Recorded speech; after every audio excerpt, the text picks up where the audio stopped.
Assalamualaikum warahmatullahi wabarakatuh. Berjumpa kembali dengan saya Kang Restu.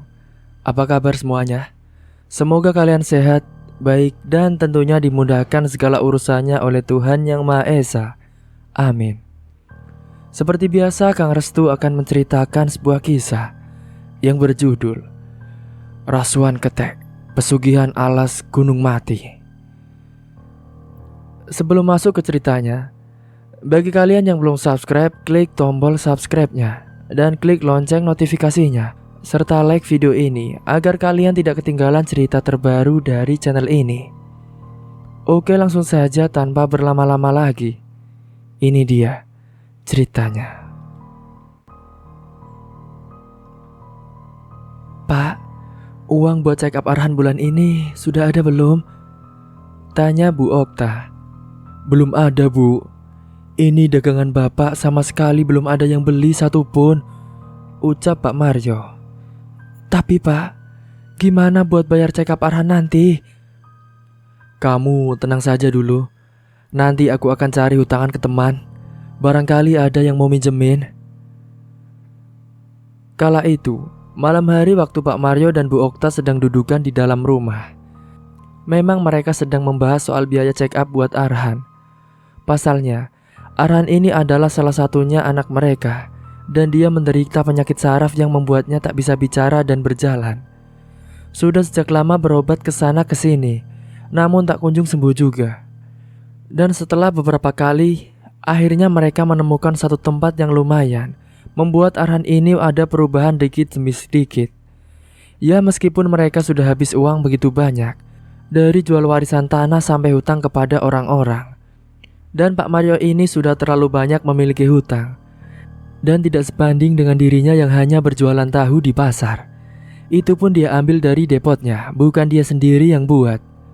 Pada malam itu, Arhan memang sudah tidur duluan. Biasanya dia ke sana sembari dengan menggunakan kursi roda secondnya. Dan kalaupun mau meminta sesuatu, dia menggunakan gerakan tangannya sebagai isyarat. Dan Pak Mario serta Bu Okta sudah terbiasa akan hal itu. Dan malam itu, Pak Mario pergi ke pos ronda sementara Bu Okta memilih nonton televisi. Nanti paling dia tidur duluan. Dengan sepeda ontalnya, Pak Mario segera menuju ke pos ronda yang jaraknya cukup lumayan. Karena letak rumah Pak Mario ini ada di barat sementara posnya ada di selatan. Setibanya di pos, dia pun menyapa orang-orang yang sedang berjaga di situ. Pak Mario yang baru tiba langsung disuruh gabung dan ngopi bareng. Karena tak tanggung-tanggung, mereka kalau jaga pasti buat kopi satu teko full. Ada yang sedang dongengan, ada juga yang sedang main catur. Pak Mario ditanyai salah satu kawannya tentang kabar Arhan, apakah dia sudah mendingan atau belum. Pak Mario hanya menjawab hanya mengalami perubahan sedikit, ya itu pun membuatnya bersyukur. Namun Pak Mario juga curhat soal biaya buat check up-nya yang tidak murah. Bahkan dengan bantuan yang didapat dari pemerintah pun masih saja kurang. Kawannya pun hanya bisa bantu doa.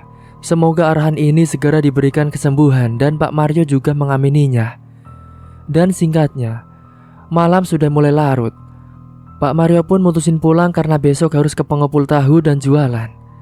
Pada pagi harinya, pukul 5 Pak Mario dan Bu Okta sudah bangun. Bu Okta masak di dapur sementara Pak Mario sudah beranjak ke pengepul tahu dengan motornya. Setibanya di pengepul, Pak Mario langsung membeli beberapa tahu yang sudah dibungkus kresek langsung dari sananya. Dan nanti dia akan hargai lagi dengan harga yang berbeda. Tahu yang Pak Mario jual ini ada dua macam, yakni tahu putih dan juga tahu kuning. Tak hanya Pak Mario, ada juga beberapa tukang sayur keliling yang juga sudah mangkal di situ. Setelah pesanan Pak Mario sudah selesai, dia pun kembali lagi ke rumah. Setibanya di rumah, Pak Mario kemudian lanjut sarapan sebentar. Dan setelahnya dia akan segera pergi menuju ke pasar pagi itu juga. Sementara Bu Okta hanya di rumah dia menunggu Arhan ini terbangun untuk menyiapkan sarapan dan juga menyuapinya. Setibanya Pak Mario di pasar, dia pun kemudian menuju ke lapaknya dan langsung membenahi lapaknya. Pak Mario lalu menata semua tahu-tahu kreseknya itu dan menunggu pembeli berdatangan ke tempatnya. Dan selang beberapa saat kemudian, ibu-ibu yang pada belanja ke pasar pagi hari langsung memilih tahu yang dijual oleh Pak Mario. Dengan semangat Pak Mario pun melayani pembeli tersebut. Dan hari ini dia merasa untung karena hampir semua tahunya itu laku semua. Dia bersyukur dengan begini dia bisa sedikit demi sedikit mengumpulkan uang untuk biaya check up nanti Arhan. Pukul 10:30 siang, dagangannya Pak Mario sudah laku semua. Dia pun segera menata lapaknya dan bergegas kembali menuju pulang ke rumah. Tak lupa dirinya juga membeli beberapa sayur yang tadi dititipi oleh Bu Okta untuk bahan makan di rumah dan juga beberapa bumbu untuk dapur lainnya. Setibanya di rumah, dia mendapati Bu Okta dan juga Arhan sedang dudukan di depan teras rumahnya. Arhan pun sedang disuapi makan oleh Bu Okta. Kemudian Pak Mario menuju ke dapur untuk meletakkan belanjaannya tersebut. Dan kemudian dia lanjut mandi sebentar karena panas banget pada siang itu. Seusai mandi, Pak Mario lalu menuju ke meja makan. Di sana sudah ada nasi dan juga lauk yang sudah dimasak oleh Bu Okta. Dia pun lanjut makan sendirian. Arhan ditinggal di luar sebentar sementara Bu Okta menuju ke dapur untuk menyuci piringnya. Kala itu Pak Mario sudah selesai makan, dia pun kemudian menghampiri Bu Okta dan memberikan uang pendapatannya hari ini dan menyuruhnya untuk memisahkan uang modalnya. Bu Okta senang banget kala mendengar penuturan Pak Mario yang berkata bahwa dagangan hari ini laku semua. Bu Okta juga berharap keesokan harinya agar bisa seperti ini terus demi memenuhi uang untuk biaya check up Arhan nanti di bulan depan. Setelahnya Pak Mario ini menuju ke depan teras menghampiri Arhan. Kadang dirinya juga melihat keadaan Arhan ini, dia merasa iba. Namun di sisi lain, dia juga seakan sudah merasa capek dengan cobaan yang diberikan kepadanya itu. Namun itulah takdir. Pak Mario tidak bisa memilih bagaimana nasibnya. Dia hanya bisa berusaha dan terus berusaha. Pak Mario pun menemani Arhan dudukan di teras. Dan sekali dia mengobrol dengan Arhan meskipun Arhan ini hanya menyimak saja. Pada singkat cerita, esoknya Pak Mario pun kembali bangun pagi dan siap-siap untuk jualan kembali. Namun harapannya kali ini tidak sesuai seperti kemarin. Hari ini dagangannya masih banyak dan hanya laku sedikit saja. Terpaksa Pak Mario harus dagang sampai lewat jam biasanya. Namun masih saja tetap sepi. Karena sepi terus dari tadi, akhirnya Pak Mario mutusin untuk segera pulang dan membawa sisa-sisa tahunya. Mungkin nanti akan dia dinginkan dan esoknya dia jual kembali. Dan setibanya di rumah, untungnya Bu Okta ini memakluminya karena dia tahu dagang tidak akan semudah itu. Namun keesokan harinya dan seterusnya sampai akhir bulan, dagangan Pak Mario masih saja sepi. Uang yang mereka kumpulkan juga saja masih kurang. Malam itu karena gak ada yang bisa diharapkan lagi, Pak Mario berunding pada Bu Okta. Dia berkata akan menjual sepeda ontelnya saja ditambah TV demi biaya berobat Arhan. Bu Okta pun mengiyakan ide suaminya itu karena sudah benar-benar mepet banget dan kebetulan memang ada yang sudah menawar sepeda tuanya itu. Dan singkatnya, Pak Mario berhasil menjual TV-nya dan kini tinggal sepedanya. Dia pun kemudian membawa sepedanya ke salah satu rumah temannya yang cuma beda dusun saja. Setibanya di rumah kawannya, dia pun langsung deal-dealan dan Pak Mario pun dibayar cash kala itu. Dia juga menceritakan terpaksa menjual ini karena memang butuh uang tambahan untuk berobat. Akhirnya ketika bulan depan telah tiba, Arhan pun bisa melakukan check up rutinnya. Dan sepulangnya ke rumah kembali, Pak Mario merenungi masalah keuangan di keluarganya itu. Dia tak bisa seperti ini terus, dia harus mencari penghasilan lain. Dirinya pun berpikir keras sambil dudukan di depan rumah dengan secangkir kopi pahit yang juga sepahit hidupnya. Tiba-tiba saja terlintas dalam pikirannya soal mitos di desanya itu, yakni ada sebuah alas di sekitar desa Pak Mario yang ada di bawah kaki gunung yang sudah mati. Konon katanya ada sesuatu yang berharga di sana. Namun orang-orang belum ada yang berani ke situ karena katanya ada rumor penjaga sosok seram yang berjaga di situ. Entah kenapa Pak Mario merasa ingin sekali ke sana dan dia mengesampingkan rasa takutnya itu. Dan singkatnya, di hari Sabtu siang, Pak Mario menuju ke gapura menuju alas tersebut tanpa ada satu orang pun yang melihat aksinya. Hari itu tepatnya pada saat pulang jualan dari pasar. dan Pak Naryo pun segera pergi. Tapi sebelum beranjak dia ditanyai terlebih dahulu oleh Bu Okta. "Pak, mau kemana?" "Ada urusan, Bu, sebentar." "Oh gitu, ya sudah, hati-hati ya Pak." Saat itu Bu Okta tidak diberitahu kemana dirinya itu mau pergi dan tujuannya mau apa. Akhirnya dengan motornya Pak Naryo menancap gasnya. Beberapa saat kemudian akhirnya dia pun sampai di tempat yang dimaksud. Dia menyembunyikan sepeda motornya di semak-semak dan ditutupi daun-daun. Dia pun berjalan menyusuri jalan setapak yang sudah ditumbuhi oleh rumput-rumput liar yang sangat tinggi-tinggi. Sebenarnya dia cemas dan takut karena hawanya begitu mencekam sekali. Bahkan terdengar suara keras saling bersahutan. Dan setelah masuk ke dalam, Pak Mario terkejut ketika mendapati satu rumah yang sendirian di situ. "Kok ada rumah di tengah hutan gini ya? Kok berani sih tinggal sendirian di tempat seperti ini?" gumamnya. "Apa aku coba datangi saja kali ya?" Dia tak menduga kalau ada yang berani tinggal di tempat ini. Dengan langkah yang dipaksakan, Pak Mario pun menuju ke rumah gubuk kayu tersebut dan mencoba mengetuk pintunya. "Permisi." Suara pintu terbuka. Dan tiba-tiba muncullah sosok kakek tua yang bernama Mbah Darnoyo dari dalam rumah itu. Sontak kakek pun bertanya apa yang sedang Pak Mario cari di alas ini. Dia pun menjelaskan soal dirinya yang mencoba mencari kebenaran. Apakah di alas ini ada suatu benda yang berharga yang bisa membuatnya menjadi kaya mendadak. "Apa yang kau cari di alas ini?"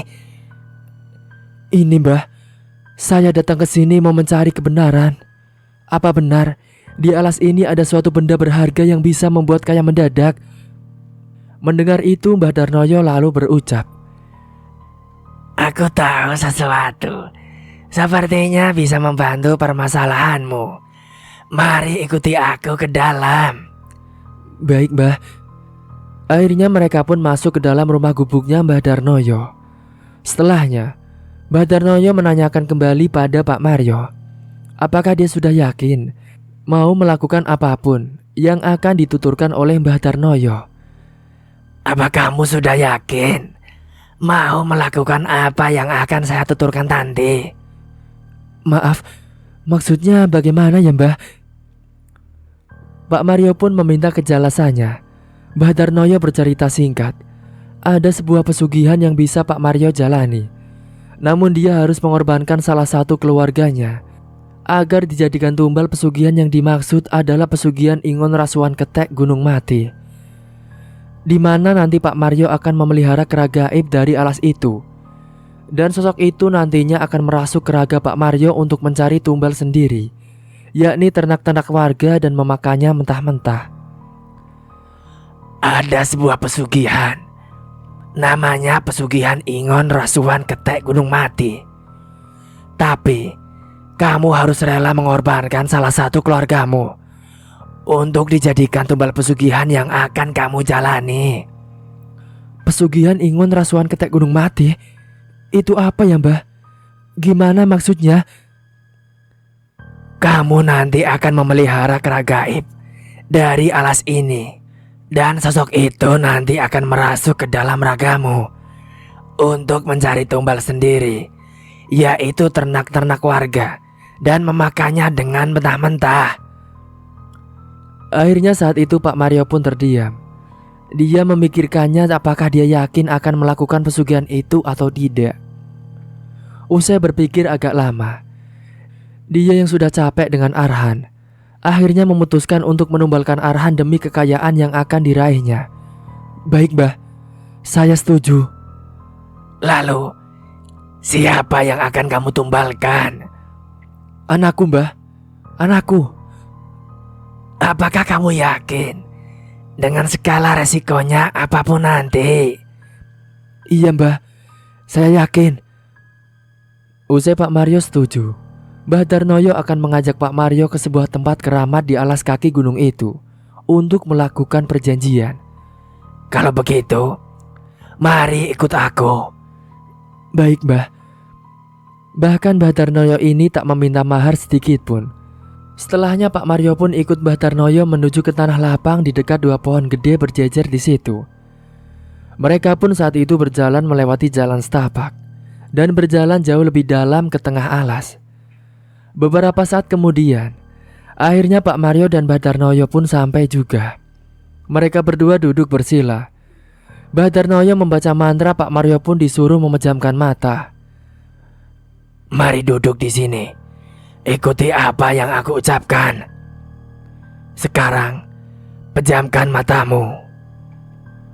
Pak Mario pun menanggapinya dengan menganggukkan kepalanya. Dan dia langsung duduk bersila di sampingnya Mbah Darnoyo. Mbah Darnoyo saat itu mulai merapalkan mantranya sambil mulut berkomat kamit. Hembusan angin kencang kala itu datang berhembus membuat hawa merinding dan dingin. Tiba-tiba suasana yang tadinya sepi, Pak Mario mendadak mendengar suara kera yang bersahutan. Setelahnya Mbah Darnoyo menyuruh Pak Mario buka mata. Dan dia terkejut mendapati sosok-sosok kera yang tak seperti biasanya. Sekarang, buka matamu. Perlahan-lahan Pak Mario mencoba untuk membuka kedua matanya.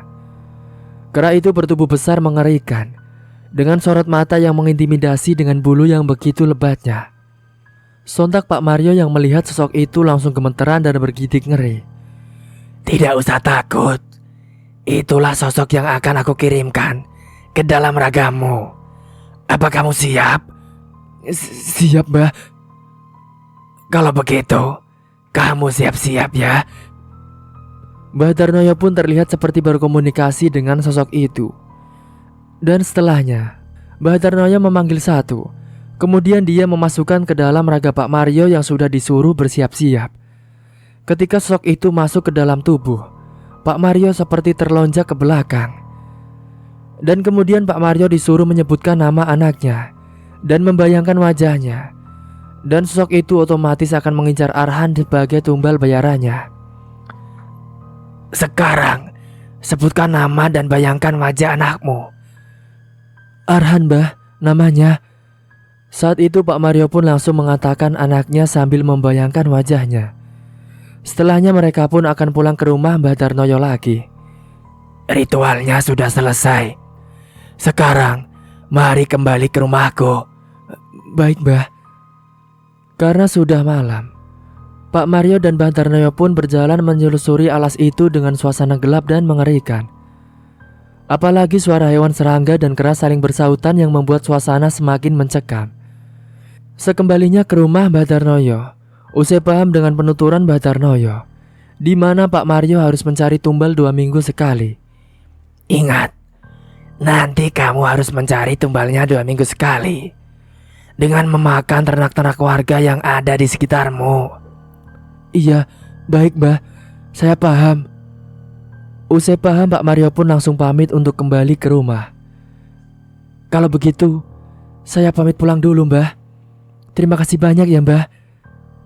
Jangan lupa, nanti kamu lihat di dalam gudang rumahmu.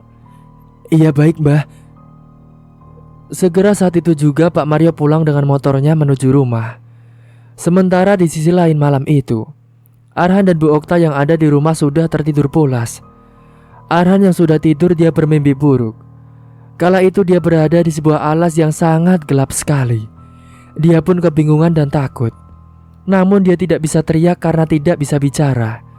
Sesaat kemudian, hembusan angin kencang datang membuat suasana di alas itu sangat mencekam. Arhan pun merinding. Sesaat kemudian dia mendengar ada suara kera dan tapakan kaki yang berdetum keras di tanah alas itu. Arhan pun gemeteran. Dan sesaat kemudian, dia mencoba menoleh ke belakang. Saat itu dia di mimpinya masih tetap menggunakan kursi roda duduk di situ. Dia terkejut saat melihat ada sosok kera yang sangat tinggi besar dan menyeramkan sekali. Setelahnya Arhan pun terlonjak bangun dari tidurnya setelah melihat sosok menyeramkan itu. Dia pun mencoba mengatur nafasnya yang tidak beraturan dan keringatnya membasahi tubuhnya. Saat itu Arhan tiba-tiba dikejutkan dengan sebuah bayangan hitam yang masuk ke dalam kamarnya. Bayangan itu nampak besar sekali. Dan sesaat kemudian, betapa terkejutnya dia melihat di hadapannya itu ada sosok kera yang sangat tinggi besar, dengan mata yang menatap tajam kepadanya. Perlahan-lahan sosok kera itu kemudian mendekat ke arahnya Arhan yang berada di atas kasur. Namun Arhan yang tidak bisa bicara dan berjalan, dia pun hanya terdiam kaku saja di atas kasurnya. Saatnya sosok itu lalu tangannya mulai menempel di lehernya Arhan. Sampai akhirnya sosok itu mencekik lehernya Arhan sampai dia sesak nafasnya karena tercekik oleh tangan yang sangat besar sekali. Tidak hanya itu, Arhan juga dicakar-cakar tubuhnya sampai berdarah-darah. Arhan pun akhirnya tewas kala itu juga di atas kasurnya, dalam keadaan kedua matanya melotot, serta lidah menjulur ke depan dan penuh luka darah akibat cakaran sosok kera itu. Setelahnya sosok kera itu pun pergi menghilang dari dalam kamarnya Arhan dan meninggalkan sebuah asap hitam. Pada keesokan paginya, Bu Okta yang baru saja bangun tidur, dia biasanya menghampiri ke dalam kamar Arhan untuk memastikan dia sudah bangun atau belum.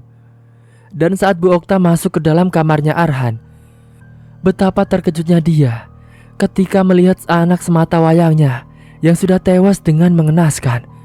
Ya Allah, Arhan!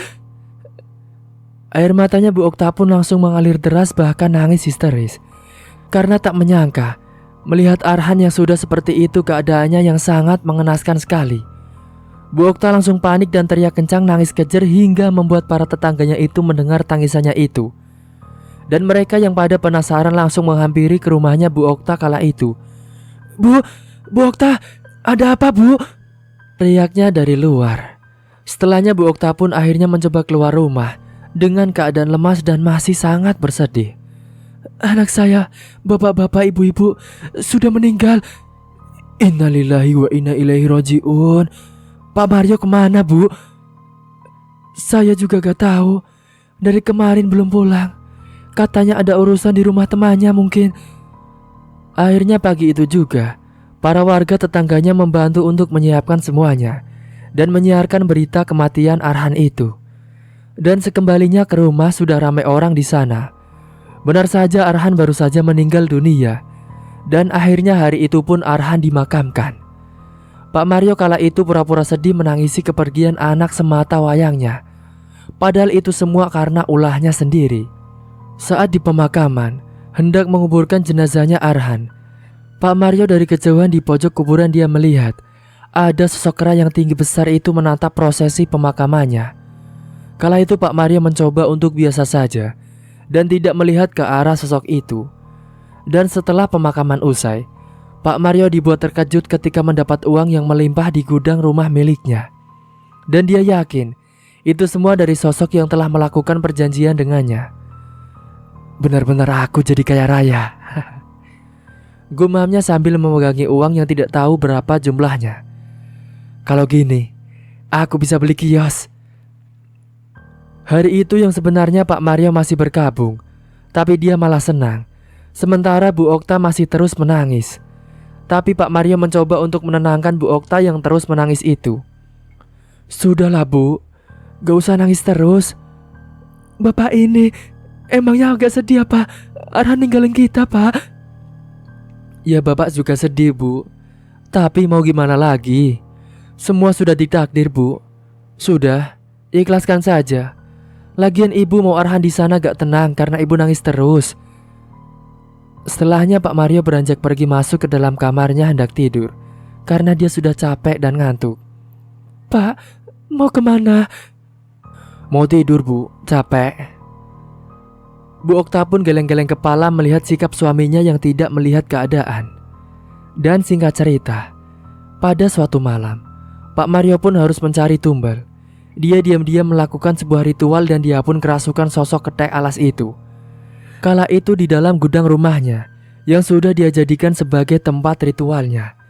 Di sana sudah ada sesajen dan kemenyan yang sudah disiapkan oleh Pak Mario. Dan dia pun duduk bersila di hadapan kemenyan itu. Pak Mario mulai merapalkan mantranya yang sudah diberikan oleh Mbah Darnoyo waktu itu. Sesaat kemudian, hembusan angin begitu datang dengan kencang yang masuk ke dalam ruangan ritual itu. Pak Mario kemudian melihat ada sebuah bayangan hitam yang besar sekali.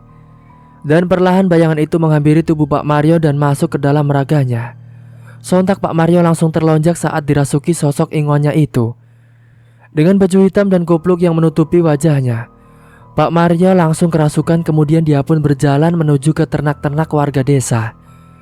Dari ayam kambing bahkan sapi. Pak Mario dengan rakus menggerogoti ternak-ternak itu dan membuatnya tewas di kandang. Ketika pemilik ternak datang karena berisik, Pak Mario dengan langkah cepatnya langsung kabur dan segera kembali ke rumah. Pak Mario pun kembali sadar dan buru-buru dia mengelap sisa-sisa darah yang ada di mulutnya. Dan dia mengecek kembali di lemari di gudang tempat ritualnya itu.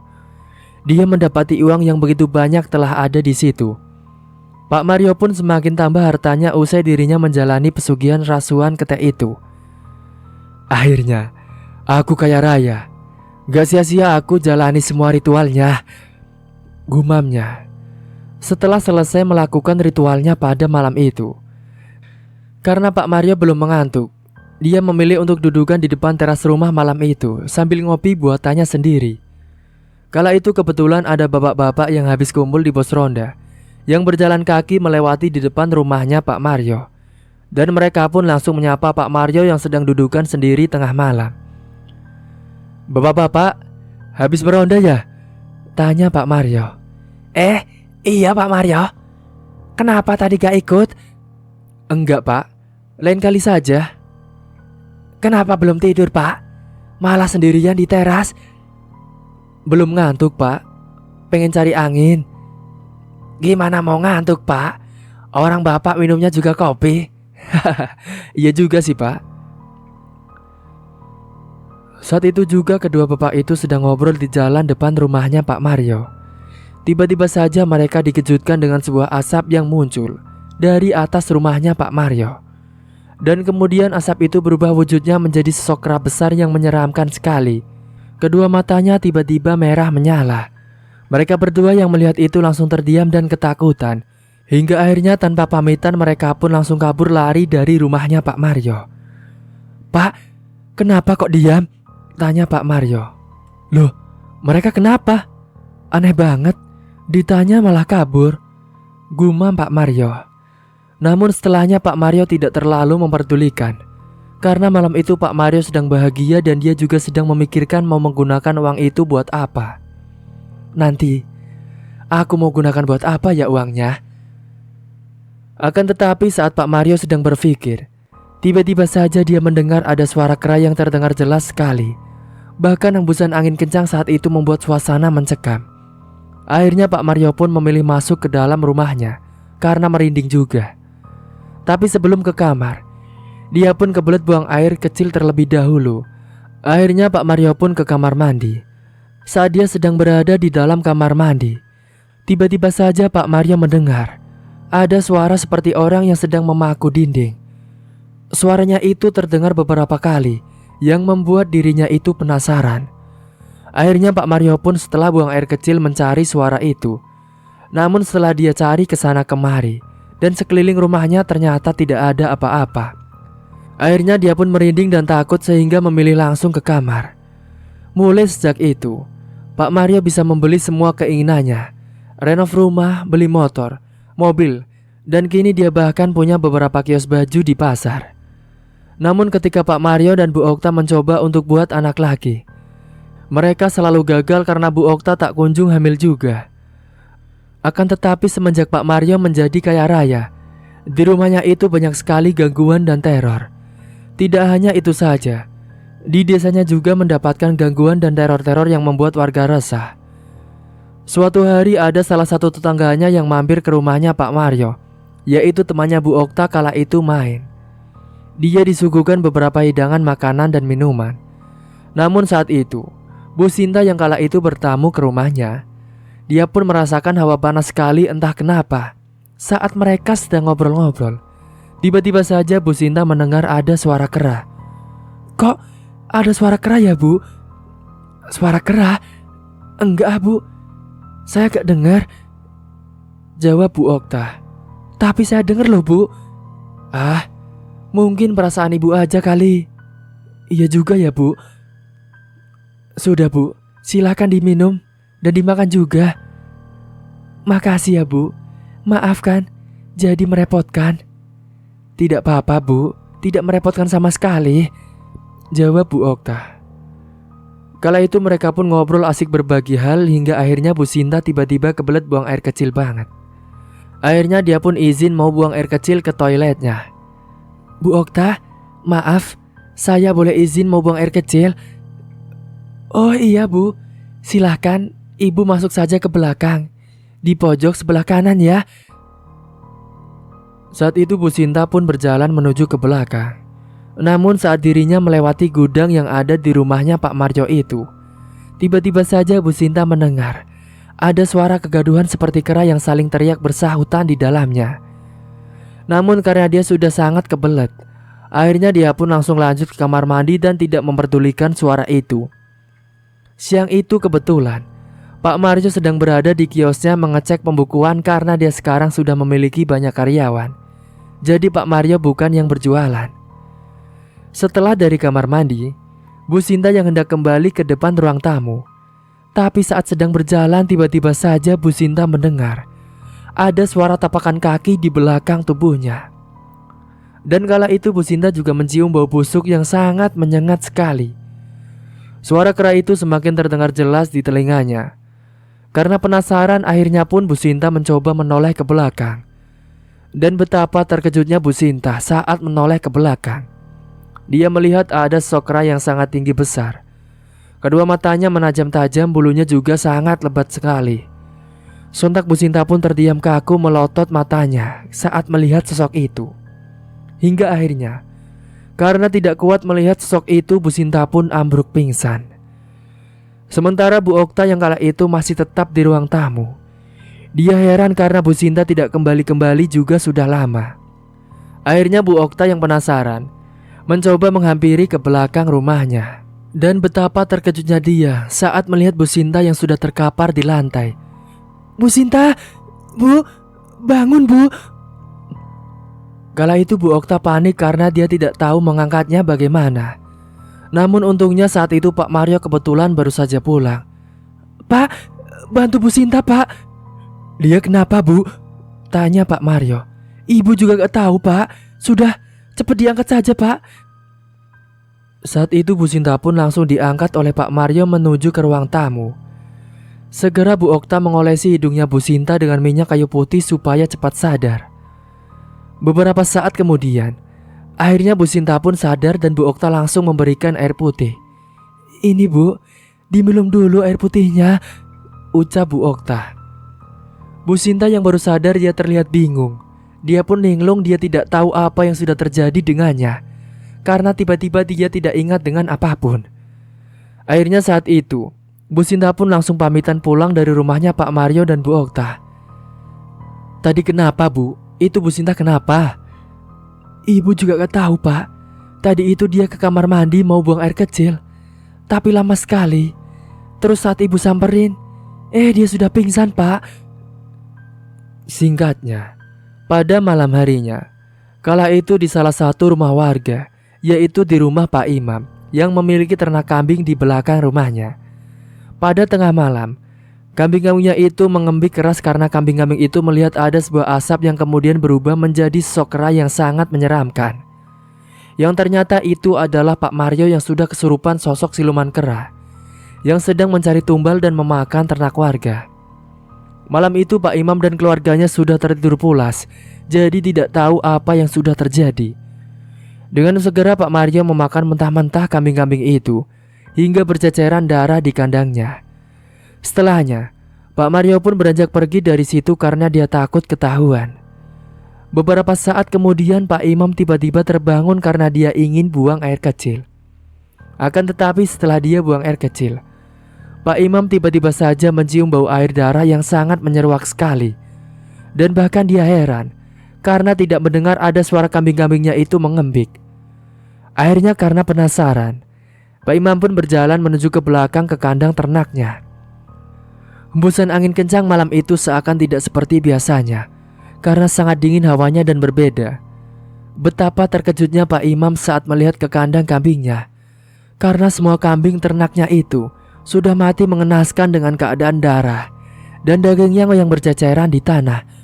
Ya Allah, kenapa bisa begini? Rugi bandar saya ya Allah, ucap Pak Imam.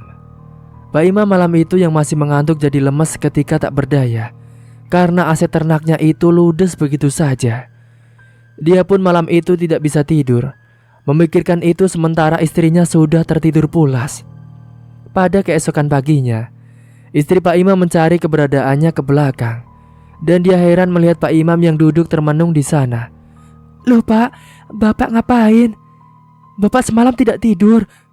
"Bu, lihat kambing kita, Bu." "Astagfirullahaladzim, kenapa bisa begitu Pak? Bapak juga tidak tahu, Bu." Ternyata kejadian itu juga terjadi di rumah tetangganya yang lain yang juga memiliki ternak di rumahnya.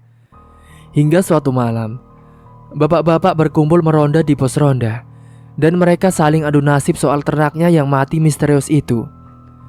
"Bapak-bapak, ada yang sama gak? Ternaknya mati misterius." "Sama Pak, ayam-ayam saya juga mati semua. Sangat aneh Pak, banyak darah berceceran."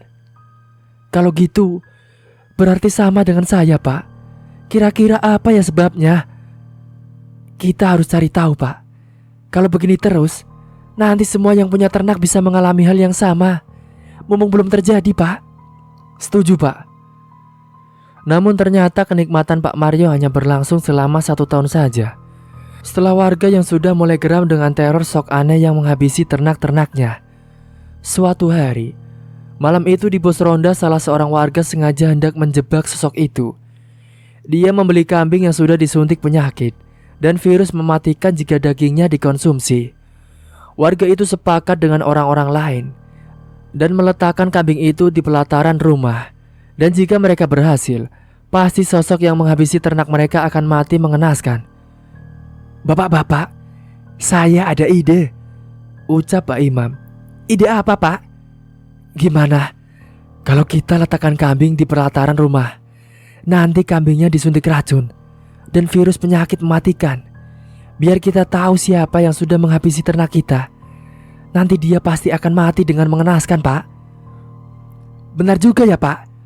Kalau begitu, saya setuju Pak." "Yang lain bagaimana?" "Iya Pak, saya juga setuju." Saat itu bapak-bapak pun lanjut ngopi dan bahas yang lain sambil mainan catur. Sementara di sisi lain, malam itu Pak Mario sedang melakukan ritualnya di dalam ruangan ritualnya yang ada di gudang. Dan saat itu dia langsung beraksi melakukan aksinya dengan keliling desa untuk memakan hewan ternak milik warga. Dan benar saja, Pak Mario termakan jebakan itu. Sampai-sampai dia makan separuh kambing itu, dan tersisa separuh tubuh kambing dengan darah yang berceceran. Setelahnya Pak Mario pun kembali lagi ke rumah. Mulutnya penuh dengan darah, namun dia merasakan tidak seperti biasanya. Akan tetapi dia tidak terlalu memperdulikan apa yang sudah terjadi. Setelah melakukan aksinya itu, seperti biasa Pak Mario mengecek ke dalam lemari yang ada di dalam ruangan ritual itu, mengecek uangnya.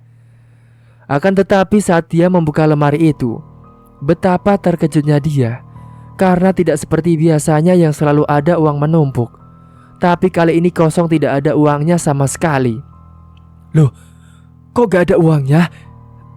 "Ah, mungkin belum. Besok kali ya," gumamnya. Akhirnya malam itu karena tubuhnya terasa lelah dan sakit semua, Pak Mario pun memutuskan untuk tidur saja dan akan mengecek ke lemarinya besok pagi. Pada pagi harinya, mendapati jebakannya termakan, para warga berusaha mencari sekitar kampungnya. Barangkali dia mendapati sosok yang mereka kira adalah hewan buas yang sudah terkapar di sekitar situ, namun ternyata nihil. "Lah kok gak ada hewan buas yang memakan kambing ini ya? Tapi kok kambingnya sudah dimakan?" gumam Pak Imam. Dia benar-benar heran dengan apa yang sudah menjadi penyebab kambingnya itu mati misterius. Sementara pada pagi itu, Pak Mario pun akhirnya terkena imbas racun dan virus dari kambing itu. Dia pun mulai merasakan sakit pada tubuhnya. Dia kejang-kejang dan merasakan panas di bagian dalam tubuhnya. Pak Mario pun muntah berkali-kali sampai-sampai membuat istrinya itu terheran-heran. Sebenarnya apa yang sudah terjadi pada suaminya itu? "Pak, Bapak kenapa Pak? Kok bisa jadi seperti ini Pak?" tanya Bu Okta dengan panik. Tak hanya itu saja, Kulitnya mulai memunculkan bintik-bintik merah yang dipenuhi oleh rasa gatal yang sangat menyakitkan. Bu Okta panik dengan keadaan suaminya. Dia pun langsung meminta tolong kepada warga sekitar, yang pada saat itu para warga sedang mencari sosok yang telah meneror ternak mereka selama ini. Tolong! Tolong! Itu Bu Okta kenapa? Kok teriak meminta tolong? Ayo kita samperin, ucap Pak Imam. Ada apa Bu Okta? Tolong suami saya bapak-bapak. Dia kejang-kejang dan seperti kerasukan. Ya sudah, ayo kita ke sana langsung saja. Kemudian para warga pun langsung menuju ke rumah Pak Mario. Dan mereka terkejut ketika mendapati apa yang telah dialami oleh Pak Mario, terutama pemilik kambing yang telah sengaja menyediakan kambing untuk jebakan. Para warga pulang semua pada curiga jikalau dugaan mereka selama ini salah. Ternyata bukan hewan pelakunya, melainkan adalah sosok siluman jadi-jadian. Dan mereka mencurigai Pak Mario kala itu. Bapak-bapak, kalian merasa aneh gak sih dengan Pak Mario? Aneh gimana Pak? Saya curiga kalau selama ini yang makan ternak kita itu bukan hewan, melainkan siluman jadi-jadian, ucap Pak Imam. Maksudnya Pak? Ya saya curiga kalau Pak Mario lah yang jadi siluman jadi-jadian. Secara dia sekarang kaya raya mendadak kan? Iya juga ya. Kalau gitu kita panggilkan Ustadz saja. Betul itu, saya setuju. Para warga pun langsung inisiatif untuk memanggilkan seorang ustadz, yaitu Ustadz Rehan, untuk sekalian mengecek dan membantu menangani Pak Mario yang malah kerasukan. Setelah Ustadz Rehan didatangkan, Ustadz Rehan pun langsung merasa ada yang aneh dengan diri Pak Mario. Dia menduga ada semacam sosok ilmu hitam yang mendiami di tubuhnya. Dan kemudian dengan doanya, Ustadz Rehan mencoba meruqyah Pak Mario yang kemudian malah semakin meronta-ronta dan menjadi-jadi. Pergi kalian semua, jangan ganggu. Siapa kau sebenarnya? Bukan urusanmu. Cepat katakan, atau aku akan membunuhmu. Akhirnya Ustadz Rehan kala itu langsung bertarung dengan sosok yang ada di dalam tubuh Pak Mario. Karena dia kalah, akhirnya dia pun hendak mengaku. Pak Mario yang kerasukan marah, dan sosok itu mengakui kalau Pak Mario telah melakukan perjanjian dengannya, dan dialah yang selama ini memakan ternak-ternak warga. Selama ini dia sudah melakukan perjanjian denganku, dan dia yang selama ini sudah memakan ternak warga sebagai tumbal perjanjian denganku. Astagfirullahaladzim, ucap semuanya dengan terkejut. Tidak hanya itu juga, dia juga menumbalkan anaknya sendiri sebagai perjanjian awal kita. Hal itu sedang membuat warga dan juga Bu Okta terkejut ketika mendengar fakta tersebut. Bu Okta juga kaget saat tahu Arhan mati juga karena ditumbalkan oleh Pak Mario sendiri. Akhirnya Ustadz mencoba untuk menyelamatkan Pak Mario. Ustadz Rehan pun mencoba untuk mengeluarkan sosok itu. Ustadz Rehan langsung membacakan doanya dan hembusan angin kencang kala itu masuk ke dalam rumah, yang membuat suasananya mencekam sekali. Dan terdengar juga suara gebrakan pintu dan jendela rumahnya. Pak Mario meronta-ronta kepanasan saat dibacakan doanya itu, ketika hendak mengeluarkan sosok yang ada di dalam tubuhnya Pak Mario. Panas, panas. Namun nasib berkata lain. Pak Mario harus meregang nyawa saat itu juga. Dia mati dengan kondisi mengenaskan akibat virus dan racun yang tertular si kambing. Innalillahi wa inna ilaihi roji'un. Bu Okta pun menangis. Dia menangis karena tidak menyangka dengan apa yang sudah dilakukan oleh suaminya selama ini. Ternyata kekayaan yang didapatnya itu bukan hasil kerja kerasnya sendiri, melainkan dengan campur tangan sosok iblis. Semua warga pun sangat tidak menyangka karena selama ini mereka mengenal Pak Mario orangnya sangat kalem dan tidak neko-neko. Pak Mario pun dikubur dan setelah kematian Pak Mario, Bu Okta pulang ke rumah orang tuanya dan meninggalkan rumah yang sudah direnov oleh Pak Mario sebelumnya. Segala aset di rumah itu dibagikan kepada para warga sebagai ganti rugi ternak mereka. Rumah mewah pun dijual ke bank dan uangnya dibagi ke warga sekitar. Dan semenjak itu, tak ada lagi teror-teror yang membinasakan ternak-ternak mereka. Cerita pun selesai. Jangan sampai kita terlena dan terbuai dengan hasutan setan karena harta kekayaan, dan kita sampai tega dan kejam memberikan anak kesayangan untuk sembahan atas kekayaan yang akan didapatnya. Terus berdoa dan berusaha dalam keadaan apapun, dan serahkan semuanya kepada Allah Subhanahu wa Ta'ala. Karena semua kesulitan dan kesusahan pasti ada kemudahan dan jalan keluarnya. Cerita pun tamat. Dan seperti biasa bagi kalian, tolong ambil sisi positifnya dan buang sisi negatifnya. Dan mungkin itu saja yang dapat saya sampaikan. Kurang lebihnya mohon maaf apabila ada salah kata ataupun ucapan yang kurang berkenan bagi kalian. Sampai jumpa di video selanjutnya. Akhir kata, wassalamualaikum warahmatullahi wabarakatuh.